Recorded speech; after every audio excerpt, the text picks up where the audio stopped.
Bueno, pues buenas tardes. Muchísimas gracias por venir a todas y cada una de las personas, incluido el autor, por supuesto, que es el que nos convoca. Y bueno, no vamos a ser muy... hemos dicho unos 50 minutos y sí que les aseguro que vamos a tener la suerte de compartir este tiempo con un poeta, con una poética muy definida, y a ver si es posible que en nuestra conversación pudiera salir todo lo que realmente hay en estos libros, porque es una antología. Y bueno, en primer lugar, por parte de la institución, que tanto Luis Martínez Montiel, su director, como Luis Méndez, director, no han podido venir por cuestiones académicas y me piden que le dé la bienvenida en nombre del CICUS. Yo no tengo nada que ver con la institución, pero los que sois alumnos y alumnas y veis la primera vez que venís, porque sepáis que estas instalaciones son de vuestra universidad, de la pública y de la Universidad de Sevilla, de la Hispalense. Bien, Marcos Díez, que es el autor de Con Sol Dentro, Poesía Reunida, aunque es muy joven, pues ya tiene estos libros, y uno que parece que está en marcha, porque aquí lo que hay es solo como la primera parte del último. Está completo, el de Besar la Tierra está completo. Sí. El que estaba inédito, ¿no? Y él trabaja en Santillana del Mar, en una institución cultural, y está acostumbrado pues, a las exposiciones, a hablar con artistas, a hablar con escritores, ese es su mundo. Pero lo que aquí se refleja es un mundo personal en el que, pues, por ejemplo, la portada, la viñeta de portada, las personas que hay citadas, nombradas de un modo o de otro. Y yo había pensado, para introducir, hacer como una especie de juego en el que proponía no hablar inicialmente del libro, sino hacer un símil, que sería más o menos este. ¿Se imagina que alguien, al hablar de pintura, les hablara del marco? Sí, que delante de las meninas dijera, ¿te has fijado en el marco? Alguien que dijera, pero yo no soy carpintero, ¿qué tiene que ver el marco? Sin embargo, nadie que no sea Velázquez vio ese cuadro sin marco. Siempre lo hemos visto nosotros con marco, y no es un chiste fácil que hoy quien nos acompañe se llame Marcos, o que nosotros, casi todos desconocidos, lo acompañemos a él en esta presentación en Sevilla de su poesía completa. El marco en un libro de poemas son todo lo que no son poemas, pero forman parte siempre y estarán siempre juntos a los poemas. Fuera del libro están las dedicatorias, y aquí curiosamente el título, porque como Manuel Ángel Vázquez Medel, nuestro amigo y gran autor y conocedor de Juan Ramón Sabe, es quien pone título a este libro, Con Sol Dentro. En el marco, es decir, fuera, está María Zambrano, está Martin Heidegger, y eso nos va dando pistas. Y sobre el ser, por ejemplo, sobre el ser y el pensar, a lo que se dedica en lo que están los textos de Heidegger. Y los marcos nos encontramos a Vera Díaz Palacio, que hace la cubierta. Ojo, la dedicatoria del volumen, a Vera, de su mano desciendo. Quédense con esta idea, desciendo. Marco es Santander, ciudad, es Gerardo Diego, fundación sí, pero presencia del poeta como marco de madera del cuadro, o de los cercados de una exposición, o de los cuadros de una exposición, como si recordásemos a Mussorgsky o a Emerson, Lake and Palmer, los que tenemos otra cultura más pop. Marco es Visor, en la editorial, y si echamos una ojeada a la solapa o a las solapas del libro, vemos, para quienes no leéis mucha poesía, por supuesto esto es innecesario para para Rocío o para Carlos, Peinado Elliot, pero si en España hay unas buenas editoriales de poesía son Renacimiento, que está en Sevilla, Pretexto, que está en Valencia, y Visor, y Perión también, que está en Madrid. Entonces, entre los autores con los que él se codea, pues está Catulo, está Rilke, está Gioconda Belli, está Carmelo Iribarren, que además empezó en Renacimiento y ha sido captado por Visor, está Louis Glick, premio Nobel, también empezó en Pretexto y por un conflicto editorial ahora está en Visor, en fin. En la contraportada hay un texto de Juan Manuel Romero, que no conozco, pero que está muy bien. El colofón es el 12 de mayo de 2024, es decir, hace 4 meses y 6 días que el libro está publicado. Luego están ustedes en una primicia, la primera gira por el sur que está haciendo Marco. Y tenemos pues que en la misma contraportada, que es Marco, todavía no estamos en el contenido, se dice que publica en 2010 Puntos de Apoyo, que publica en Visor Combustión, que publica Desguace en 2018, que publica Belleza sin nosotros en 2022, y estos son los libros que nos vamos a encontrar aquí. Por cierto, este último, Belleza sin nosotros, fue premio en Málaga, ¿no? Sí. En la generación del 27. Yo fui muy amigo, y Antonio Cano, que te acabo de presentar, de Ignacio Caparrós, que fue director, no sé si te tocó a ti cuando fuiste. Ignacio Caparrós fue un amigo nuestro muy cernudiano y fue director del Centro Generación del 27, y este libro, como digo, fue premio, ¿no? Entonces, bueno, ustedes verán que en el acercamiento a la poesía de Marco Díez se dice en este Marco, que es la contraportada, que está con el corazón en la mano, que es una honradez sencilla, que hay verdad humana, en fin, que las palabras alimentan, y me atrevo a decir que no nos vamos a encontrar en ningún momento con palabras altisonantes o que tengamos que coger el diccionario. Yo creo que es una decisión voluntaria del poeta que eso no sea así. La construcción del poema va en otro sentido, y hay una clave que en otro momento se descubre, porque leyendo el libro completo uno sabe casi quién es su hija y qué edad tiene, quiénes son sus padres, quién fue su hermana, que murió con 23 años cuando él tenía 20. Y uno de los poemas más emotivos, más emocionantes y más maravillosos que hay en el libro, el de las flores de plástico, que no se llevan flores de plástico a una tumba, cuenta cómo sus padres siguen yendo todos los domingos, si no me equivoco, a la tumba de su hermana, y la reflexión que le provoca tantísimos años después ese mantener viva la ceniza, en fin. Pero también sabemos que su padre era mecánico, y resulta que uno de los libros se llama Combustión, y concibe el poema, el poeta, en lo que yo he podido investigar o ver también en la construcción, como casi el ensayo-error y la prueba de, a ver, con estas piezas esto tiene que funcionar, me has dicho que esto funciona, pero aquello no arranca, no, es que hay que ponerle, y de pronto empieza pum, pum, pum, pum, pum, pum, pum, pum, la combustión o el latido, ¿no? Entonces, una cosa tan... ¿A quién se le ocurre decir, mi padre era mecánico y yo voy a hacer un libro que se llama Combustión? A nadie no. A quien es auténticamente él, y está en un proceso de indagación, de desnudez total, y que se sirve de la poesía para eso, pues así está, creo yo que es así, ¿no? Después, también en el marco están las referencias que hay de los poemas que se citan. Y entonces, por ejemplo, se cita a José Hierro, Cuánto sé de mí.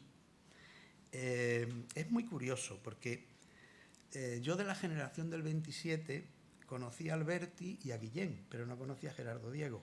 Sin embargo, fíjate qué curioso, de las personas que has citado, estás citada en el entorno de tus poemas, pero no en los poemas mismos, cita a José Hierro, a Luis Rosales y a José Ángel Valente. Pues a José Hierro yo le escuché en El Monte, una fundación que ya desapareció, justamente leer un soneto a la Giralda de Gerardo Diego, de memoria. Se lo sabía de memoria, decía, prisma puro, base y altura. Hablaba de la Giralda, no de la construcción renacentista de remates, sino de la pureza, y era Gerardo Diego hablando de la Giralda. Y a Luis Rosales le escuché aquí en Sevilla leer, no leer, porque los poetas entonces se sabían de memoria toda su poesía, decir esos versos del caballo, el que se ha equivocado en lo que más quería, ¿no? Curioso, ¿no? Y después con Valente también, bueno, tanto Carlos Peinado es que hizo la tesis sobre Valente, y aquí somos muchos lectores y muy amigos. O sea que hay un montón de elementos con los que hay una sintonía inicial para una recepción maravilloso. Yo tengo muchísimas más cosas vistas y eso, pero creo que, en fin, lo que se trataba era de enmarcar un poco el asunto y provocarte para que te sintieras cómodo y nos hablaras de tu poesía y de ti mismo. Muchas gracias, Antonio, y bueno, muchas gracias a toda la gente del CICUS, a Luis, a Diego, a Mónica, que desde Cantabria indirectamente ha posibilitado que esté hoy aquí. A Antonio reitero mi agradecimiento por la presentación y por acompañarme, y bueno, y a todos vosotros, que sé que el curso está comenzando, no son buenas fechas, estamos ahí en esos últimos coletazos del verano, así que os agradezco mucho, bueno, que es un ratito de vuestro tiempo a estar aquí con nosotros hoy. Bueno, entonces, tú hace como unos 10 años, ¿no?, que es cuando podemos decir 2010, pues si ahora, ¿cómo piensas tú que tienes que eres ya un poeta maduro para hacer una colección de tu poesía completa o semicompleta? Sí. Bueno, no sé si soy un poeta maduro, bueno, eso en cualquier caso no lo tendría que decir yo. Además, tampoco llevo tanto tiempo escribiendo, porque aunque la poesía reunida tiene las fechas 1999-2024, yo en realidad llegué a la poesía muy tarde. Yo me crié, como ha dicho Antonio, con un padre mecánico, y yo tampoco era muy buen estudiante en el instituto, y entonces yo me pasé la infancia trabajando en un taller. A los 13, a los 14, a los 15, a los 16, a los 17, y yo no tenía ni idea de la poesía. Yo me emocionaba viendo las cosas, viendo una luz en una pared o viendo un coche abollado, un reflejo. Ese tipo de cosas me emocionaban, aunque yo no sabía lo que era esa emoción estética, ¿no? Pero me pasaba. Y empecé a escribir tarde. Y sí que empecé a escribir y gané ahí un premio que había y publiqué algunos poemas, pero estuve mucho tiempo escribiendo, pero de una manera muy... Y cuando realmente yo, digamos que la poesía ha entrado con más fuerza, ha sido a partir del año 2014. Lo que pasa es que eso se ve en el libro, que en los primeros años hay muy pocos poemas, pero me parecía que esos primeros poemas eran fundamentales para poder entender a dónde he llegado hoy, ¿no? Y en cuanto a si soy un poeta maduro, yo diría que no, pero sí creo que tengo una edad que ya comienza a ser simbólica. Si estiro la mano ya toco los 50, tengo 48, aunque no os lo creáis. Y Antonio me decía, eres un chaval, claro, porque él tiene más. Pero bueno, pero yo creo que a los 50 uno ya no es joven. A los 50 uno es un señor de 50. No pasa nada. Uno es joven a los 20, uno es joven a los 18, pero a los 50 no. Yo tengo 48 y de alguna manera sentía que era un buen momento para poder publicar este libro, que además surge a través, eso hay que decirlo, de un privilegio, de una suerte, que es la colaboración con la Fundación Gerardo Diego, que está en Cantabria y que apoya este tipo de publicaciones y que facilita que este tipo de libros pues puedan salir, porque como sabéis, pues la poesía es una cosa pues muy, muy marginal. Yo digo siempre que tiene mucho prestigio y pocos lectores, ¿no? Fijaos si es honesto que yo no he querido decir que se había publicado en Visor, pero que apoyaba la publicación Gerardo Diego. Y él no ha tenido problema en decirlo. Normalmente esas cosas, ¿verdad, Manuel Ángel? Se ocultan o no se remarcan, ¿no? No pasa nada. Efectivamente, habías publicado por haber ganado premio de la editorial Visor en Visor. Podía haberle dicho a Visor, quiero publicar esto sí o no, pero también es ciertamente elegante llegar a Visor y decirle, tengo financiación y este es mi proyecto. Y sale seguro, ¿no? O sea que también lo digo para los que escribís, ¿no? Y estáis en estrategias que a veces hay que ser, o si no uno no se quiere presentar a premios, que es una de las posibilidades, pues sí que hay que tener cierta habilidad para saber que el mercado del libro de poesía pues es un mercado, en fin, precario, es un mercado casi decía Andrés Trapello que él editaba La Veleta 400 ejemplares porque había 400 lectores en España. Entonces, no hagáis 600 porque os vais a comer 200 y lo vais a tener que regalar en los cumpleaños a los asistentes de vuestro... bueno, y así es un poco la cosa, ¿no? Entonces, bueno, hasta ahora ese ha sido mi planteamiento, o ha sido que era decir el marco en el que estaban las cosas, pero después... como le vamos a hacer que lea algunos poemas, pues ya veréis, ¿no? Cómo aborda el asunto. Generalmente hay un momento como una especie de fulgor o de resplandor que suele venir al final o cierra al final o hay una correlación. Pero también hay en la propia estructura del libro hay... combustión, pues tiene dos partes. Una se llama arranque en frío, está diciéndonos claramente, y el otro mapa de ruta, ¿no? Digamos que el ámbito también. El segundo es desguace, no sé si se refiere al mismo tipo de desguace, pero ya la segunda parte, cumplidos los 40. Y curiosamente, el último poema de combustión se llama Combustión. Pero en Belleza sin nosotros, que si yo hiciese una antología dentro de unos años de toda tu poesía, me parece un hallazgo. Belleza sin nosotros me parece una visión maravillosa, porque cuando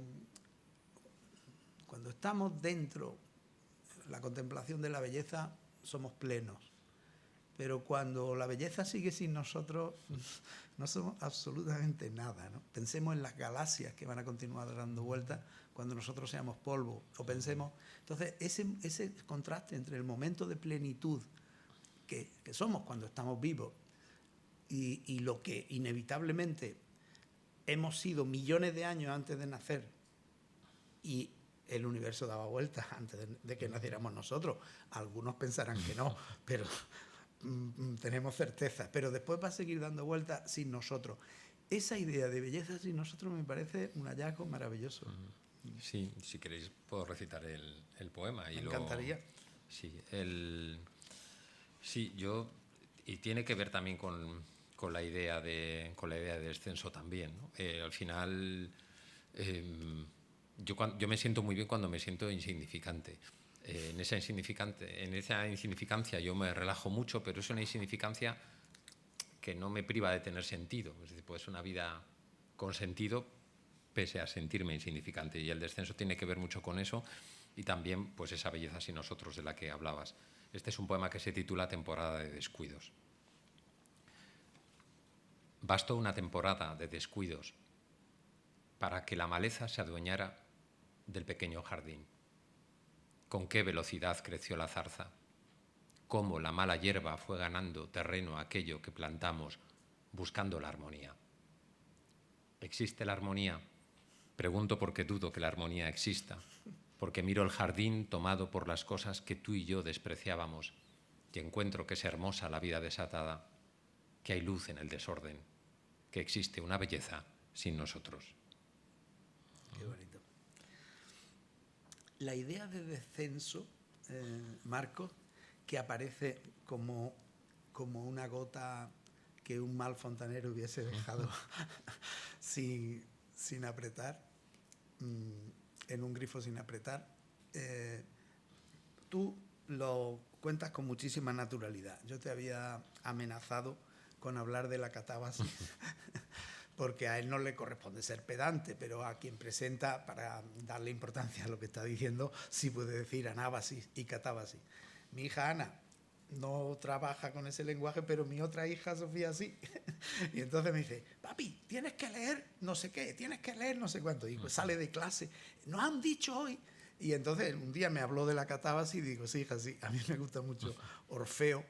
Y bueno, para mis queridos alumnos de este año, que acabamos de conocernos hace una semana y están aquí, pues catábasis es el descenso del héroe en la mitología clásica. Entonces, tanto en la Odisea como en la Eneida, Ulises o Eneas bajan al terreno de los muertos o al Hades, y a veces regresan o no regresan, siempre hay ahí una dialéctica, ¿no? Y todo descenso, todo descendimiento siempre remite, sea, bueno, la bajada a la cueva de Montesino del Quijote es una parodia de ese descenso, siempre hay un juego con ese descenso.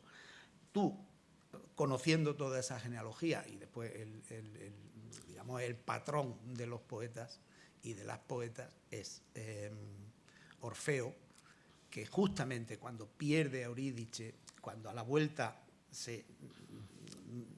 le dicen no puedes volverte y se vuelve y desaparece, esa pérdida es la que hace que ese desgarro que lo convierta en poeta. Y es una bajada al infierno. No es el infierno lo que aquí se describe, pero sí hay muchas incursiones y muchos poemas de descenso y muchos poemas que, ya digo, como tu manera de abordar el asunto es de un lenguaje nada alambicado y nada complejo, pero sí está el juego y la cosa, pues sería que nos hablase un poco del descenso y cómo lo... Hay una cita de María Zambrano, de la que hablabas antes, que habla de eso, ¿no? Que dice, he sabido que lo difícil no es ascender, sino descender. Y bueno, yo creo que en ese descenso, pues al final hay un vuelo, ¿no? en el bajar. Pero por decirlo de una manera muy cotidiana, yo creo que no he llegado ahí a través de las lecturas que han podido contribuir, sino a través de la experiencia. Es decir, yo he sido un idiota muchas veces, todavía lo sigo siendo a veces, y creo que cuando uno baja, pues el idiota sale menos, ¿no? Y el idiota también como la persona que solo se ve a sí misma y no ve a los demás, ¿no? Y bueno, pues cuando uno está elevado, cuando uno está arriba, pues al final de alguna manera está más abajo de lo que se piensa, ¿no? Y en el descenso, en el bajar, yo creo que hay al final algo que conecta con las cosas que están a ras de suelo y que es la propia vida y que son las cosas pues más esenciales, ¿no? Los animales, lo digo en uno de los poemas, cuando tiene sed un animal se agacha para beber, se agachan para comer, se agachan para descansar.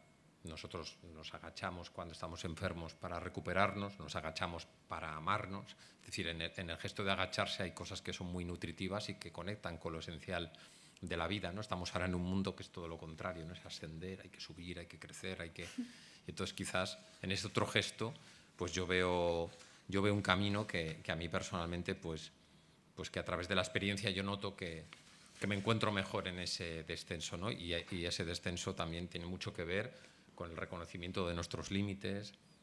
Somos un cuerpo que está aquí, que se va a deteriorar, que vive un número de años con nuestra insignificancia, con tantas cosas, ¿no? Pero una insignificancia con sentido, que se puede tener sentido. Puedo leer el poema del descenso si quieres. Porque ya no soy joven y mi cuerpo me anuncia, ahora ya no en voz baja, mi caída. Porque he visto caer a muchos como si fueran moscas. Porque algunos los quise e igualmente cayeron. Porque nadie está a salvo, porque no hay protección. Porque he vivido casi medio siglo y he llegado a saber de mi insignificancia. Porque voy por costumbre igual que quien acude a un monasterio a ver arte rupestre en una cueva que hay cerca de mi casa.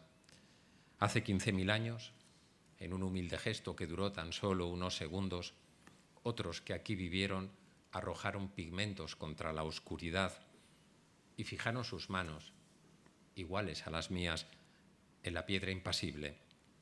En la pared aún vibran sus desapariciones, porque un anciano un día me miró igual que si supiera lo que yo desconozco, pero habré de saber cuando envejezca, porque los animales, para saciar la sed, se agachan, y se agachan también para calmar el hambre, porque viene la lluvia de la tierra y a la tierra regresa, porque siempre fui un necio cuando pretendí ser más allá de mí mismo, porque he sido tan torpe y tan inútil, tan ignorante siempre, que no me queda orgullo, porque he visto morir, y la muerte me dice que hay senderos sencillos para los pies descalzos, porque el azar me enseña que caben en mis manos pocas cosas, porque desde la altura miro al suelo, pero echado en el suelo contemplo el infinito y se tiende a mi lado una llana alegría, porque repta a los niños y yo soy la inocencia y en su inocencia ven, porque al bajar de mí me zambullo desnudo en la disolución, porque la intimidad es un refugio al que se entra agachado, porque cuando me entrego puedo amar. Por todas estas cosas ahora sé que debo descender, inclinarme sin falta cada día hasta besar la tierra con mis labios. Y con esta idea del descenso, claro, estaba pensando ahora que cuando uno tiene una obsesión, los artistas, a los poetas les pasa, nos movemos por obsesiones, ¿no? Y a veces no son muchas, ¿no? Entonces ahora, si tengo esa obsesión del descenso, es como cuando te compras un coche y ves el mismo modelo a todas horas, ¿no? Cada experiencia que vives estás viendo eso, ¿no? Y estaba pensando en un poema que sí que me gustaría recitar aquí, porque tiene que ver con el Cicus, que es la visita a la biblioteca de Kevin, que ha cogido... de hecho, sí. disculpa que es simplemente que te pensaba pedir que leyeses los dos poemas sevillanos. Ah, vale. Entonces, como es más breve el de Kansas City, hombre, tiene gracia, ¿no? Un poeta de Santillana del Mar, cántabro, que viene hoy a Sevilla y tiene un poema de amor en Kansas City. Yo cuando leí el título pensé en Kansas City allí, ¿no? No, esta avenida, ¿no? Entonces, y después el de Kevin cuentan la historia también porque es muy interesante y sobre todo que en relación con el Cicus, si quieres, digo yo un poco lo vale, que mientras tú buscas el poema. Kevin Power ha sido un crítico de arte muy importante. Nosotros los Antonio lo conocíamos más como poeta y más vinculado a la como poeta y como creador de poéticas también, era muy fino. Pero donó una parte de su biblioteca y la viuda, creo que iba a venir, Mónica, sí, pues parece ser, me decía Diego hoy, que ha donado la biblioteca a Cicus, con lo cual ya hay varias bibliotecas que se han recibido aquí, se están para investigar, para ver, bueno, pues todo el trabajo de artistas que han estado vinculados a Sevilla, y es muy interesante que un centro de la universidad y que patrimonio pues tenga aumente ese patrimonio inmaterial, si queréis, ¿no? Material en la materialidad del libro, pero inmaterial en cierto modo, ¿no? Y esa es la... Pues leo primero el de Kansas City. Sí. Es que me hizo mucha gracia. Yo recuerdo que iba en un autobús y de repente vi una cosa en un contenedor, iba en un autobús por Sevilla y vi una pintada en un contenedor y estaba parado en un semáforo y luego vi que ponía Avenida Kansas City. Me hizo mucha gracia que hubiese ese nombre. Y bueno, y meses después apareció este poema, porque los poemas, la poesía empieza con cómo tú miras el mundo. Puedes estar, yo ahora llevo 8 o 9 meses donde he escrito muy poquito. Bueno, la poesía siempre se escribe muy poco a poco, pero uno mira y mira y mira, pues extrañándose, mira asombrándose y mira o cree ver, ¿no? Y luego a veces alguna de esas cosas se convierten en poemas, pero no es algo inmediato. Yo pude mirar esa pintada en un contenedor en la avenida Kansas City y a lo mejor el poema lo escribí un año después, ¿no? no es algo inmediato. Tú vas mirando y eso se va quedando y luego pues son intuiciones que no sabes nombrar y que a través del poema intentas nombrar y que acaban emergiendo, ¿no? O a veces son anécdotas a través de las que acabas hablando de otras cosas. Pero yo en realidad, eso lo digo siempre, lo decía Hierro muy bien, decía, el poema que te sabes antes de escribirlo es siempre un mal poema. Entonces el poema te va llevando y yo no deposito en el poema algo que sé, sino que al escribir es el poema el que me revela a mí algo que yo no sabía, por eso es una fuente de conocimiento, ¿no? Amor en Kansas City. En la avenida Kansas City, en las afueras de Mayo y de Sevilla, Alba y Carlos escribieron sus nombres en un plástico verde sobre un contenedor. El sol abrasador del extrarradio desgasta el corazón que los envuelve. En el suelo, como tristes despojos de una boda, descansan envoltorios, colillas y papeles. No importa quiénes, cuándo, dónde, cómo. El amor, si hay amor, empuja al canto. Y luego el poema de la biblioteca de Kevin. Yo sabía quién era Kevin, porque estaban afincados en Cantabria, pero yo no tuve una relación personal con él. De hecho, bueno, en el poema lo digo, ¿no? Tengo claro que llegáramos a coincidir, pero luego por circunstancias yo me he hecho amigo de un amigo común, de dos amigos comunes de Mónica Carballas, que son Juan Uslevic y Cibera, y hemos acabado pues coincidiendo. Y entonces me invitó y fuimos con Usley, con Vicky a ver la biblioteca. Fue un día maravilloso donde subimos otros amigos poetas, Lorenzo Oliván y otra gente. Subimos allí, un grupo de 8 o 10 personas, y vimos la biblioteca y me explicó este proyecto, ¿no?, de donar la biblioteca al CICUS. Llevaba 10 años intentando que esa biblioteca tuviera un buen lugar, ¿no? Creo que es algo muy difícil. Yo trabajo en un espacio donde hay una biblioteca iberoamericana que está allí depositada, pero es un espacio particular y la biblioteca está bien, pero le falla la otra parte, que es todo lo que tiene que ver con la investigación, con conseguir que esos fondos estén vivos. Entonces, que haya instituciones como el CICUS que acojan bibliotecas y que hagan ese esfuerzo de catalogar los libros, ver lo que hay y que esa biblioteca esté viva, pues tiene un valor enorme, ¿no? Y por parte de Mónica también muy generosa por desprenderse de eso y del retrato de Kevin, que ha venido también, claro, y ya no está en la cabaña.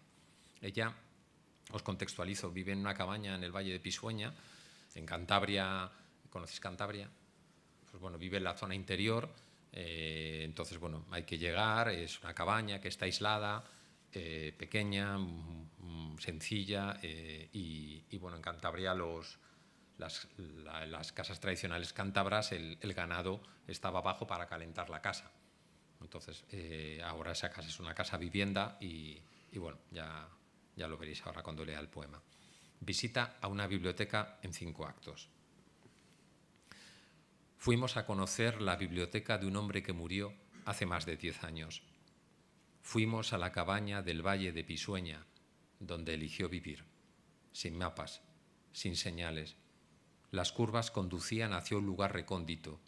Los coches avanzaban, igual que los sabuesos cuando siguen un rastro. 2. Intento recordar si alguna vez nos vimos. Sé que escuché su nombre en muchas ocasiones. Muchos años atrás supe de su existencia. Es probable que un día coincidiéramos. Ignoro si me vio o si yo lo vi. Los rostros vienen, van. Todo se me confunde. 3. En la cabaña estaba su retrato, apoyado en el suelo de madera, parcialmente tapado por la cama. En su pelo revuelto adiviné un modo de pensar, a contraviento. 4. En el suelo se abría una trampilla. Una escalera estrecha y vertical conducía hacia el fondo. Por ella descendimos al lugar de los libros. Ocupaban el sitio del ganado que décadas atrás calentaba la casa. 5. Al bajar, comprendí. Descender no se eleva. Es el más alto vuelo. Y volvemos al descenso, ¿no? Nuevamente como una obsesión, ¿no?, que se repite. Sí, sí. Bueno, pues no sé si eso quedará bien, pero ya vamos viendo que hay un estilo y el estilo, el primer rasgo del estilo de Marcos Diez es que no se note que hay costura o que no se note que hay un hilo que une las cicatrices. No hay rima, no utiliza formas clásicas de forma voluntaria, no hay sextinas, ni sonetos, ni forma, pero sí hay ritmo y sí hay estructura. Hay un lenguaje sencillo, elegido de una manera deliberada, y yo creo que otro de los rasgos es precisamente que no se note la técnica y que no se note cómo está construido el poema.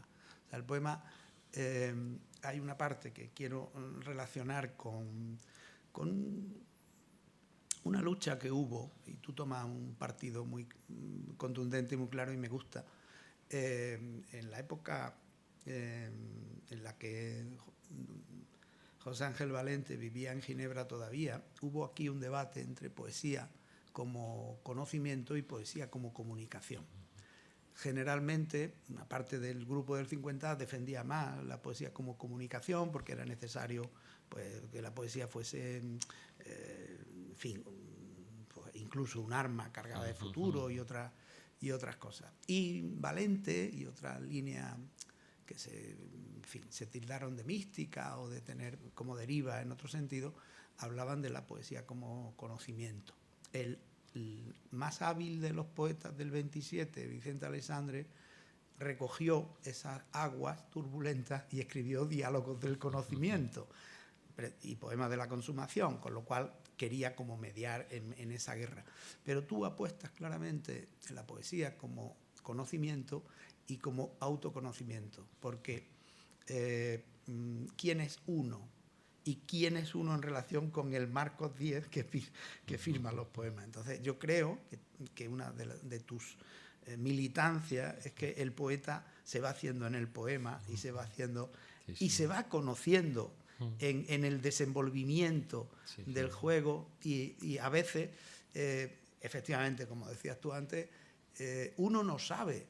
Si supiera lo que va a decir el poema, pues dedícate a otra cosa. Pero cuando uno no sabe ni siquiera quién es, a lo mejor sabemos, pues, tu padre era mecánico, el mío era carpintero. A lo mejor por eso he dicho lo de los marcos, porque de hecho fue así. Un día viendo Las Meninas en Madrid, estábamos la familia y mi padre, que era semianalfabeto, carpintero de pueblo, lo veo muy mirando así y digo, papá, dice, ¿te has fijado en el marco? Y fue una sorpresa, porque es que el marco de Las Meninas es así. Y un carpintero de Orce o de Galera jamás había visto un marco de esa... Y ya a partir de entonces no hay exposición de Van Gogh, de quien sea, que yo no me fije en los marcos, porque está en la sangre y está en la herencia, igual que en ti está la combustión, ¿no? Entonces, en ese debate, que ya no es un debate, digamos, fructífero en la poética actual, pero yo creo que sí que hay esa línea militante por tu parte en la poesía como conocimiento y autoconocimiento, ¿no? Sí, para mí la poesía es una manera de relacionarme con la experiencia de vivir. Es decir, como que me relaciono con la experiencia de vivir a través de la poesía.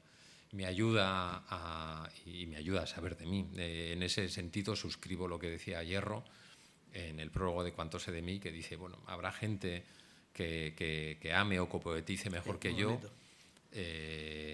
Hay Calistos y hay Melibeas y hay Manríquez y tal, que poetizan y que aman mejor que yo. Pero da igual, porque mi vida necesita mi poesía y mi amor, no puede añadir a la de otros, ¿no? Entonces, bueno, los poemas de uno, buenos, malos, regulares, solo los puede escribir uno, y esos poemas, en mi opinión, a mí al menos, en mi experiencia, a mí me transforman. Y ese transformarme es ir despojándome de las cosas que sobran para intentar entender un poco quién soy yo, quiénes son los demás también, qué es este misterio que es la vida, y al final se trata todo el rato de estar dialogando con ese misterio, pero eso me lleva al conocimiento, ¿no? Es una aventura de conocimiento. Luego hay una comunicación, sí, con vosotros ahora, conmigo también, cuando escribo, ¿no? Los niños son muy sabios y ver a mi hija, que es la La autora, como ha dicho Antonio, del dibujo de la portada, cuando era muy pequeñita, yo tenía un perro que ya se murió, que tenía el pelo muy... Cuando le crecía el pelo era como una oveja, y cuando se lo cortaba, yo le decía, vete tú delante, que a mí me da vergüenza, porque estaba terrible, era muy feo. Y entonces yo le digo un día, Vera, ¿cómo prefieres a Woody, con el pelo largo o corto? Y me dice, Vera, con el pelo largo y corto, ¿no? Entonces, bueno, que pueden ser las dos cosas, ¿no? La poesía puede servir para comunicar y puede servir para conocer. Bueno, y al hilo de lo del dibujo, y también vinculándolo, perdón, el desorden, a la poesía de Kevin, sí. Cuando fuimos a ver la biblioteca, tengo un recuerdo de Mónica sacando un libro de Kevin, que no sé las décadas que tendrá, editado en Estados Unidos, una edición muy modesta, y con un dibujo en la portada de su hija. Entonces yo pensé, este libro no lo tendrá ya nadie, ¿cuántos ejemplares se publicaron, dónde estarán, ¿no? Pero está aquí Mónica con el libro en las manos, ¿no? Y pensé, es que lo más ambicioso que uno puede ser con un libro de poemas es que hay alguien dentro de 20 o 30 años con unas manos amorosas, alguien que lo cogió, alguien que te conoce, pues que lo coja con cariño, ¿no? Y creo que eso es casi lo más ambicioso que se puede ser con un libro de poemas. Lo demás, pues creo que es como ser un grano de arena en el desierto del Sáhara levantando los brazos, ¿no? Entonces, bueno, pues esa visita a la biblioteca de Kevin también me sirvió para eso, porque el libro anterior iba con un dibujo en la portada de Vera, y buenos amigos me decían, bueno, pero no metas otro dibujo de Vera en la portada. Y dije, pues ¿cómo que no? Si dentro de 30 años, ¿quién va a tener el libro? Pues si lo tiene alguien, va a ser ella, ¿no? Si tiene suerte y está viva. Y si yo estoy muerto o casi muerto, pues dirá, mira qué majo era mi padre cuando yo tenía 5 o 6 años, ¿no? A propósito, ahora que cita al perro, hay varios poemas que él no incluyó en otros libros, pero sí se incluyen aquí. Y ¿podías leer alguno de la parte sí. de los poemas previos? Que por lo menos tiene dos sobre... Sí, sobre perros. Sobre sí. perros. Pues hay uno que es un poco, que parte de una experiencia, es un poco así duro, pero bueno, leo este, que parte de la mezcla de dos experiencias personales, dos cosas que me pasaron. Matar a un perro. Fuimos al hospital porque mi madre perdió temporalmente la memoria. Su perro había muerto hacía unas semanas, pero no era capaz de recordarlo. Le dimos la inyección por enfermo, por viejo. Mi madre preguntaba por el perro. «Está muerto, mamá», decía yo. Y lloraba mi madre en la camilla la muerte de su perro. 16 años juntos. Llevé a la casa un perro porque murió mi hermana y pensé que quizás, a lo mejor, a mi madre le haría bien un perro y a mí me haría bien que el perro fuera su compañía. De la muerte de su hija se acordaba, pero no de la muerte de su perro. ¿En dónde lo dejamos? ¿Quién lo cuida? Le dimos la inyección, ¿no lo recuerdas? Cada 5 minutos preguntaba, cada 5 minutos el llanto de mi madre, cada 5 minutos el perro se moría. Separarme fue igual que anunciar a mi madre sin descanso la muerte de su perro. Fueron 12 años juntos. Esto ya no funciona, tenemos que dejarlo. Llorábamos los dos, pero poco después ella había olvidado que el perro estaba muerto. Me obligaba a matarlo cada día. Jaja. Bueno, pues como hemos entrado en la UCI, ahora vamos a seguir, seguir defendiendo. Con todo, yo creo que a veces me pasó una vez que di un recital con desguace en un espacio en Santander y se acercó una chica y dijo, jo, no te conozco de nada, me ha gustado mucho lo que has leído. Me dice, oye, ¿cómo saliste de la depresión? Y aquello me hizo pensar, digo, porque bueno, yo soy un tío vital. Otra amiga me decía, no, una pareja me decía, es que no eres alegre. Y digo, ¿tú qué sabes si soy alegre o no? No, pero es que no hay que sonreír para ser alegre, ¿no? Yo creo que hay una alegría que va por dentro, una alegría que no se traduce en aspavientos, ¿no? Y entonces, con esto quiero decir que mi poesía está muy presente, que me lo ha dicho mucha gente, pues el dolor, la enfermedad, el lado áspero de la vida, pero yo sí que pienso que la madre de Vera es psicooncóloga, trabaja con niños enfermos de cáncer, todo eso, pues me estoy muy familiarizado con todo eso y por mis propias experiencias. Y Hierro lo decía muy bien, llegué por el dolor a la alegría. Creo que la alegría que da la espalda al dolor son distracciones. Es decir, el dolor y la alegría van juntas, van de la mano y tiene que ser así. Entonces, cuando uno abraza el dolor o el lado áspero de la vida, la alegría que llega es una alegría más serena, más tranquila, pero quizás más verdadera, ¿no? Es una alegría de fondo, una alegría por estar vivo, pero no es esa alegría tan, ¿no? Es otra alegría diferente. Entonces, en mi poesía eso está muy presente, ¿no? O el poema este del que hablabas antes, que lo puedo leer, el de mis padres me traen flores de plástico, si quieres. Por favor. No sabía si pedirlo. Sí. Cuando he dicho vamos a descender, me refería, vamos como a dejarnos llevar a ese mundo en el que las cosas son así de potentes. Nunca flores de plástico. Mis padres llevan flores a su hija los domingos. Murió a los 23. Fue un jueves luminoso. ¿Cuánta gente ha venido? 2 albañiles serios grabaron al final sus iniciales, las mismas que las mías, en el cemento blando. Luego todos se fueron. Desde entonces mis padres llevan flores a su hija los domingos. Sus manos arrugadas sostienen las antorchas que hacen frente a lo oscuro, detienen a la nada todavía. Mis padres llevan flores a su hija los domingos, flores recién cortadas, margaritas, claveles. Retiran con cuidado las flores ya resecas del domingo anterior. Ponen en su lugar 2 ramos frescos. Los pétalos de un fuego misterioso acarician el mármol. Es una transfusión. La vida que se escapa de las flores penetra como un suero intravenoso a través de la piedra. Tanto tiempo después, mi hermana es polvo. Polvo. Flores frescas sin falta, margaritas, claveles, nunca flores de plástico. Y bueno, lo de antes hablabas de... Bueno, primero con los padres, yo tengo unos padres, tu padre era carpintero, el mío mecánico. Entonces hay un momento donde uno viene de esos, mis padres estudiaron hasta los 11 años, es gente muy sencilla. Entonces hay momentos en que hay un poema inédito que tengo que hablo de eso. En ese volverse idiota, ¿no? Un momento en donde uno empieza a saber cosas y por creer que sabe cosas se piensa que sabe y en realidad nos llenamos de lenguaje, de palabras y no tenemos ni idea, ¿no? Y a veces hay un amor que no se dice con palabras, que se dice con las manos, ¿no? Entonces, mis padres, en ese gesto cotidiano de ir, bueno, pues ese es un gesto del que se aprenden muchas cosas, ¿no? También pienso mucho en las repeticiones, ¿no? Los hijos te ayudan a repetir como el que cava un pozo, ¿no?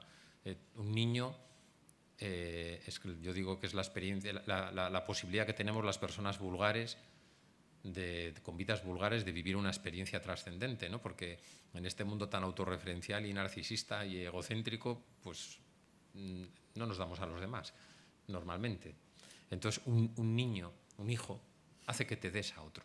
Y eso es una experiencia trascendente y es lo que te transforma, con independencia de que tu hijo sea mejor, peor, que ya sabemos que tu hija es estupenda, que está aquí en primera fila, pero con independencia de eso, la experiencia de darte a otro y sentir que eso lo haces, que te desplazas tú para que otro ocupe ese espacio, eso es transformador, ¿no? Por eso también los hijos ayudan también a descender, ¿no? y a bajar, ¿no? Y luego, bueno, pues hay muchos aprendizajes que están, o mucha sabiduría que está en los hechos y en acciones de gente que a lo mejor no tiene las herramientas para trasladarlas o para intelectualizarlas, pero que ahí hay mucha sabiduría, ¿no? en cómo se hacen las cosas, ¿no? Y muchas cosas que se pueden aprender. Bueno, pues una cosa que debe hacer un moderador no moderado es mirar el reloj de vez en cuando. Entonces, mirado o visto el reloj, hay 2 opciones. Una, que intervengan quienes quieran de ustedes sin ningún tipo de problema, porque ya han visto que pueden preguntar cualquier cosa y que puede ser atendida del ámbito poético, del familiar personal o del que tengan algún interés. Y yo le pediría que primero hacemos ese turno de intervenciones, porque personas muy conocedoras de la poesía y otras conocedoras de tu poesía en particular, pero decía que por el tiempo le iba a pedir que leyese el último poema, que es un poco largo, y ya con eso cerrábamos finalmente, si tú estás de acuerdo. Sí. Entonces...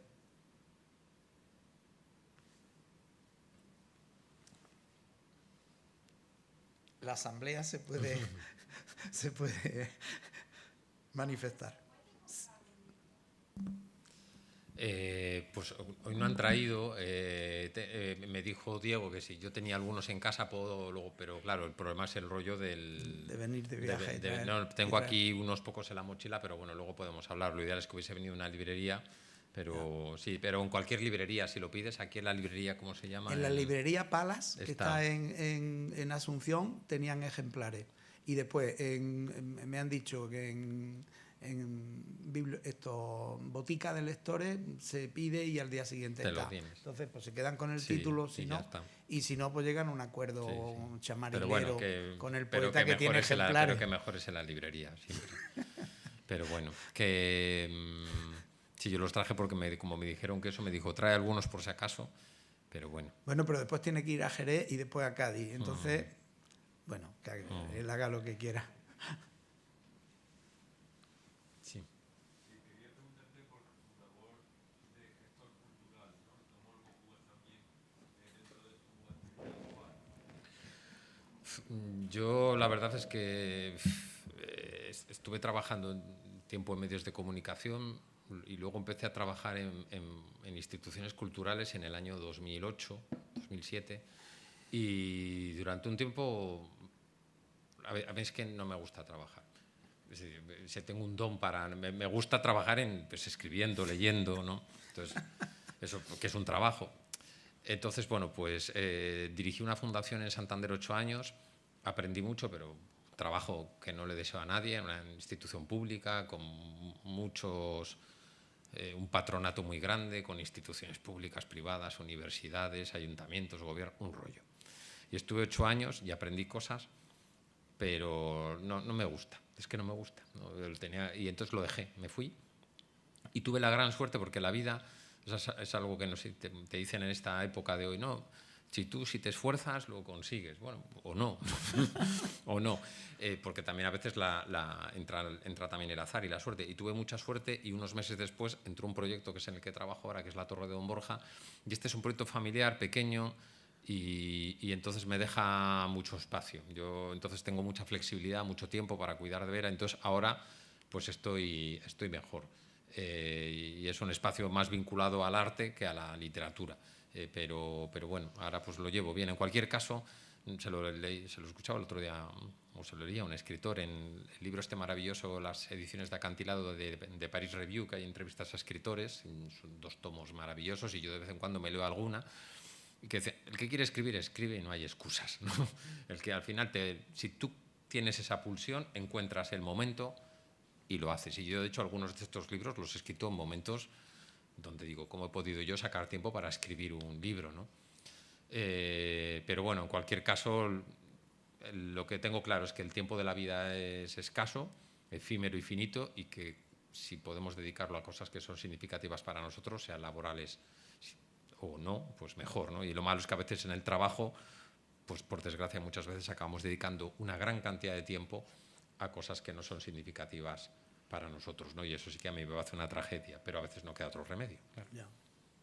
Hombre, hay que matizar porque hay muchos que tienen 18, 19, 20 años, están empezando a formarse. Hay que seguir estudiando. Sí, no, pero una cosa es estudiar. Luego los trabajos llegan. Luego nunca sabes, yo nunca pensé que iba a ser gestor cultural, ¿no? Y que luego también llega un punto, tengo un amigo que es artista, que pinta, pero que tiene un bar. Pues ya está, pues llega un momento que hay que trabajar y hay que ser maduros y responsables y punto, ¿no? Pues lo haces, pero bueno, puestos a elegir.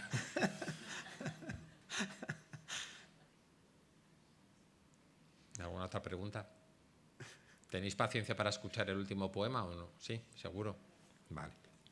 Este lo leí en Albacete, que me invitaron a un festival y estaba allí Jaime Siles y me dijo al acabar, dice, léelo más despacio, porque lo que me pasó es que como es muy largo, tenía miedo a ser pesado y entonces como yo ya lo he leído más veces, pues me empacho de mí. Y entonces tiendo a precipitarme, ¿no? Entonces lo voy a intentar leer despacio porque es un poema largo y bueno, os pido un poquito de paciencia. Es el que cierra el libro, que se titula Con sol dentro y que es ese verso, hablábamos de Juan Ramón, que dice Juan Ramón, tengo abierta la puerta donde vivo con sol dentro, que es un verso del poema Espacio, que a mí me gusta mucho porque es ambiguo. Yo no tengo claro si el verso, si el sol entra porque está la puerta abierta, Ya. o si al abrir la puerta has podido ver el sol que estaba dentro, ¿no?, de la casa. Y yo tengo la sensación de que la poesía es esa puerta que a veces se entreabre un poco y que al entreabrirse permite adivinar una luz que hay dentro, o permite que entre de la mano del poema dentro una luz que viene de fuera. Entonces yo ese juego del poema, eso lo veo, y por eso también el título, ¿no? Y después se cierra, como yo he dicho antes, que hay un juego de estructura. En la portada tenemos con sol dentro, y ya verán ustedes, oiremos cuál es el verso con el que se cierra el poema y el libro. Con sol fuera.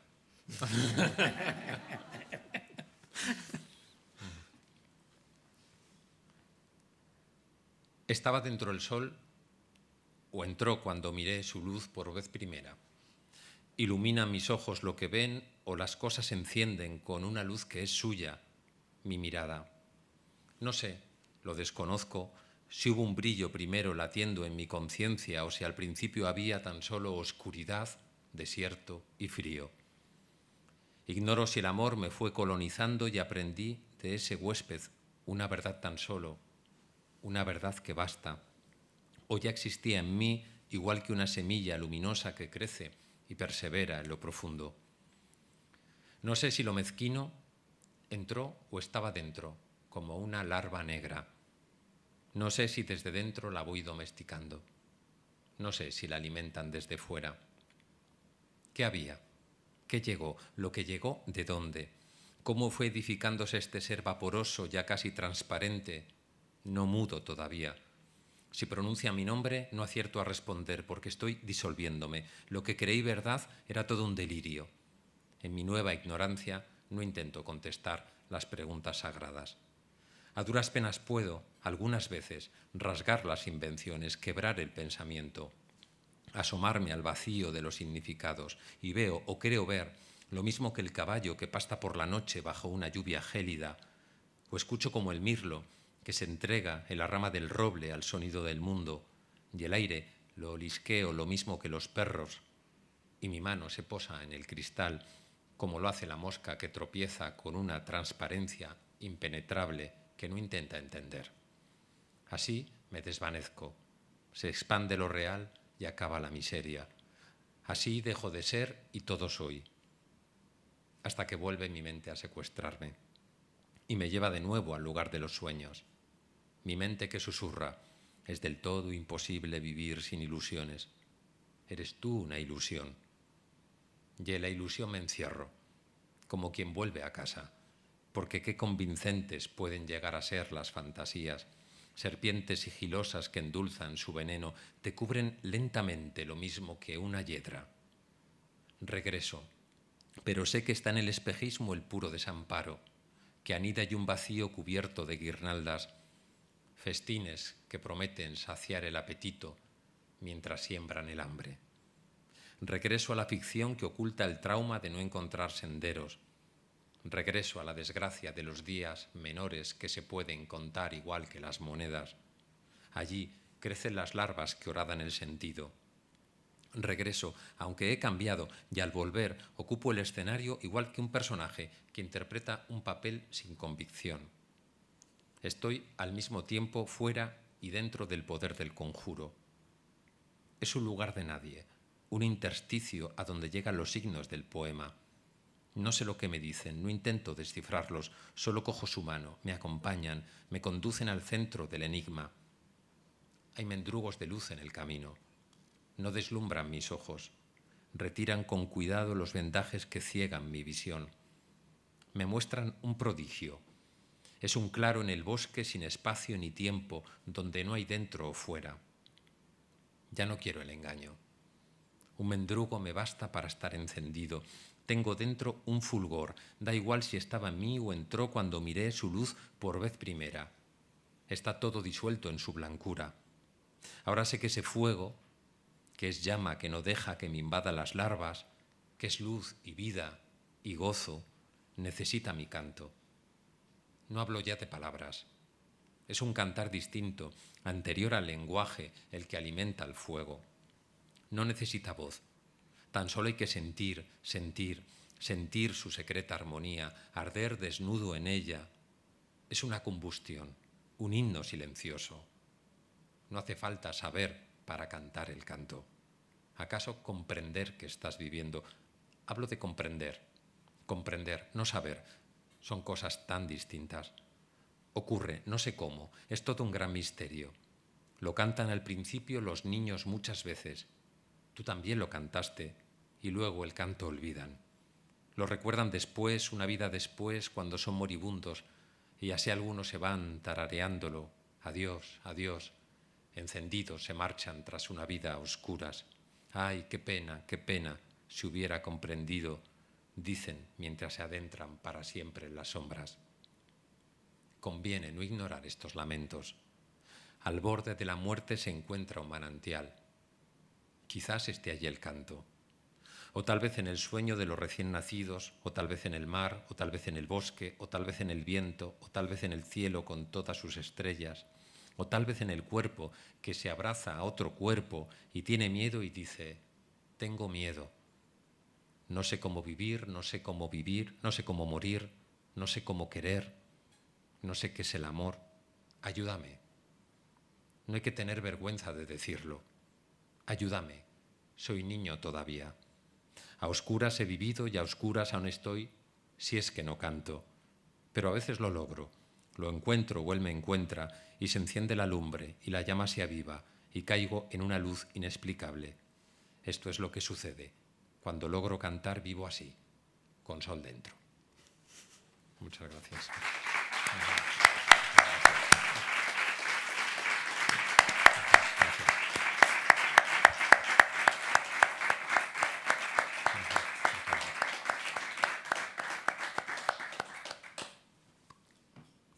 Pues muchas gracias. Se levanta la sesión.